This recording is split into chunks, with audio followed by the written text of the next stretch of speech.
کشمیر کی آزادی کے لیے کتنی جنگیں لڑی گئی اور مسئلہ کشمیر پر اقوام متحدہ نے کیا فیصلہ دیا۔ میرا نام ہے شیروز اور آپ دیکھ رہے ہیں امیزنگ سوچ۔ مسئلہ کشمیر پاکستان، ہندوستان اور کشمیر حریت پسند کے درمیان مقبوضہ کشمیر کی ملکیت کا تنازع ہے۔ یہ مسئلہ تقسیم ہندوستان سے چلا آ رہا ہے۔ کشمیر کے معاملے پر پاکستان اور ہندوستان کے مابین جنگیں بھی ہو چکی ہیں۔ پہلی جنگ 1947، دوسری جنگ 1965 اور تیسری 1971 اور آخری چوتھی 1999 میں لڑی گئی۔ اس کے علاوہ آئے دن مقبوضہ کشمیر اور پاکستان کی سرحدیں جسے لائن آف کنٹرول کہا جاتا ہے، اس پر بھی گولہ باری کا تبادلہ ہوتا رہا ہے، جس میں اکثر پاکستانی شہری آبادی نشانہ بنتی ہے۔ مقبوضہ کشمیر کی حریت پسند گروپوں میں کچھ گروپ کشمیر کی مکمل خود مختار آزادی کے حامی ہیں تو کچھ پاکستان کا حصہ بنانا چاہتے ہیں۔ ہندوستان پورے جموں اور کشمیر پر ملکیت کا دعویٰ دار ہے۔ 2010 میں ہندوستان کا کنٹرول 43% حصے پر تھا، جس میں مقبوضہ کشمیر، جموں، لداخ اور سیاچن گلیشیئر شامل ہے، جبکہ پاکستان کے پاس 43% حصہ آزاد کشمیر اور گلگت بلتستان کی شکل میں ہے۔ پاکستان اور بھارت دونوں مسئلہ کشمیر پر ایک بنیادی نظریے پر کھڑے ہونے کا دعویٰ کرتے ہیں۔ تقسیم ہند کے دوران جموں اور کشمیر برطانوی راج کی زیر تسلط ایک ریاست ہوتی تھی، جس کی آبادی 95% مسلم تھی۔ جب ہندوستان کو تقسیم کیا جا رہا تھا تو جن علاقوں میں مسلم اکثریت تھی وہ علاقہ پاکستان اور جہاں ہندو اکثریت تھی وہ علاقہ بھارت کو دیے گئے۔ پر کشمیر میں اکثریتی آبادی تو مسلم تھی، لیکن یہاں کا حکمران ایک سکھ تھا اور سکھ حکمران چاہتا تھا کہ بھارت کے ساتھ ہو جائے، لیکن تحریک پاکستان کے رہنما نے اس بات کو مسترد کیا۔ آج بھی پاکستان کا ماننا ہے کہ کشمیر میں مسلمان زیادہ ہیں، اس لیے یہ پاکستان کا حصہ ہے، اور بھارت کا ماننا ہے کہ اس پر سکھ حکمران تھا جو بھارت سے الحاق کرنا چاہتا تھا، اس لیے یہ بھارت کا حصہ ہے۔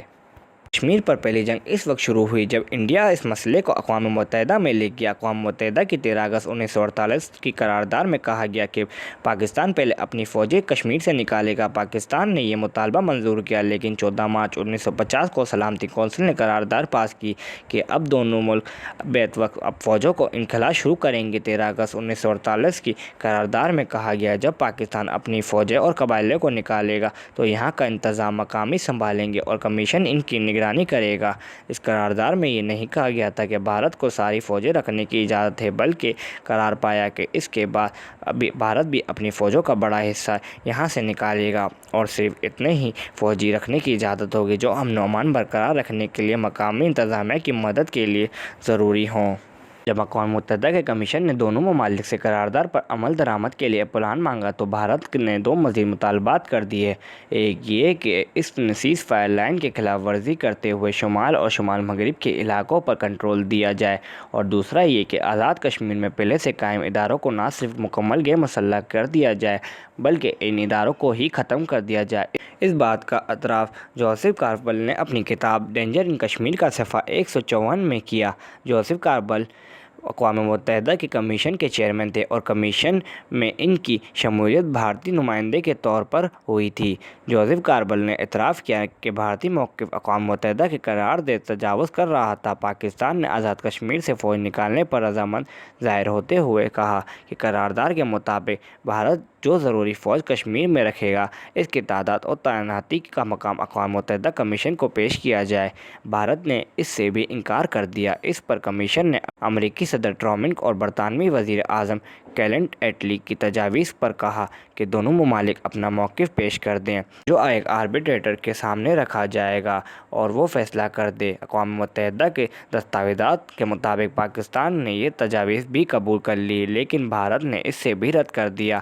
بھارت کے اپنے نمائندے نے اعتراف کیا کہ اقوام متحدہ کے اس قرارداد پر بھارت کی وجہ سے عمل نہ ہو سکا۔ اس معاملے کے حل کے لیے سلامتی کونسل نے سلامتی کونسل ہی کے صدر مک-ٹین پر مشتمل ایک رکنی کمیشن بنایا۔ اس کمیشن نے کہا کہ اب دونوں ممالک بیک وقت اپنی فوجیں نکالتے جائیں گے تاکہ کسی کو کوئی خطرہ نہ ہو۔ پاکستان نے یہ تجاویز بھی قبول کر لی، بھارت نے اس تجاویز کو بھی رد کر دیا۔ یہاں دلچسپ بات تو یہ ہے کہ اس تجاویز کو سلامتی کونسل نے 14 مارچ 1950 کو قرارداد کی شکل میں منظور کیا۔ گویا اب اقوام متحدہ کی قرارداد یہ کہہ رہی تھی کہ دونوں ممالک بیک وقت اپنی فوجیں نکالنا شروع کریں۔ اقوام متحدہ کے اوکن ڈیسکن جو آسٹریلیا کے چیف جسٹس رہے اپنا نمائندہ بنا کر بھیجا۔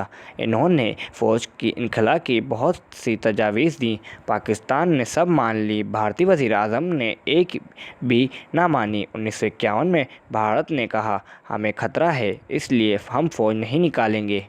انہوں نے اقوام متحدہ کی نگرانی میں ایک مقامی فورس بنانے کی بات کی تو بھارت نے اسے بھی رد کر دیا۔ انہوں نے کہا کہ ہم کامن ویلتھ فوج کی فوج بھیج دیتے ہیں تو بھارت نے اس تجویز کو بھی رد کر دیا۔ معاملہ ایک بار سلامتی کونسل چلا گیا۔ 30 مارچ 1951 کو سلامتی کونسل نے امریکی سینیٹر فرینک گراہم کو نیا نمائندہ مقرر کر دیا۔ کہا کہ 3 ماہ میں فوج کشمیر سے نکالی جائے اور پاکستان اور بھارت اس پر متفق نہ ہو سکے تو عالمی عدالت سے فیصلہ کرا لیا جائے۔